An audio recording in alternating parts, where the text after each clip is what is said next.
আমরা হচ্ছে টিএনজেড এর ওয়ার্কার। আমরা ৫,০০০ ওয়ার্কার আজ রাস্তায় নামছি। রাস্তায় নামার উদ্দেশ্য হয়েছে আমাদের মালিক আমাদের সাথে প্রতারণা করছে এবং মালিক আমাদের সাথে যা করছে তার জন্য মালিক অনেক অন্যায় করছে, এটা সবাই বলে, কিন্তু বলে সবাই, প্রশাসন এর কোনো পদক্ষেপ নিতেছে না।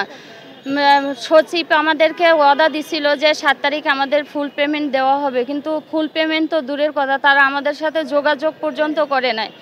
আমরা এই ৭ তারিখের পরের দিন আমরা রোডে গেছি। ৮ তারিখে রোডে শান্তশিষ্টভাবে সবাই রোডে অবস্থান কর্মসূচি নিয়েছি। এই জায়গায় আমাদের লাঠিচার্জ করে রোড থেকে বের করে দিয়েছে এবং আমাদের ফাহিম ভাই ছাত্রনেতা ওনাকেও লাঠিচার্জ করছে। আর আমরা মেয়ে, আমরা ওদেরকে বাধা দেওয়ার কারণে ওরা আমাদেরকেও লাঠিচার্জ করছে। আমাদের সাথে আরও এক বোন আহত হয়েছে। আমারও ওরা ছাড় দেয় নাই, এমন ওরা নির্মমভাবে ওরা লাঠিচার্জ করছে। মেয়ে হ্যাঁ, উভয় সবাইকে লাঠিচার্জ করছে। এজন্য আমাদের ভিতরে আর কি খুব কষ্ট।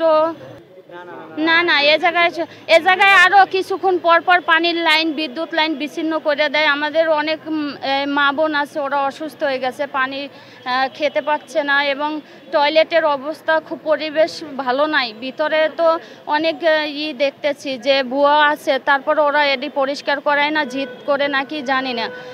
আমরা বলে বলে সামনে দিয়ে একটু পরিষ্কার করাইয়া রাখি, কিন্তু ওরা তাও আমাদের এই সুযোগটুকু অন্তত দিচ্ছে না।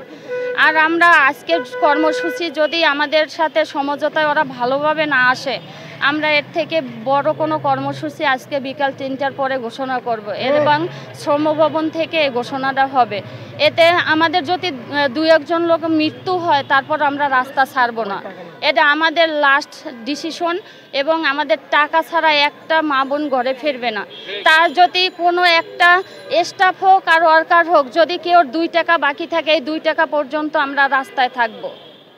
৯,১০০ টাকা দিয়েছে, এই ৯,১০০ টাকা আমাদের ৭৭ জন লোক পায় না।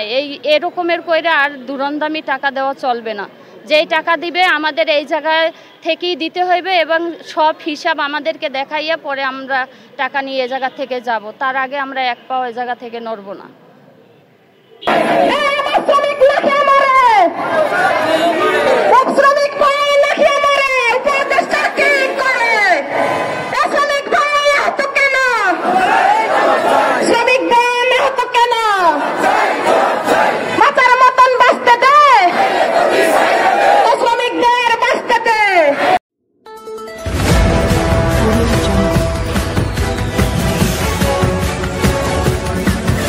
Audio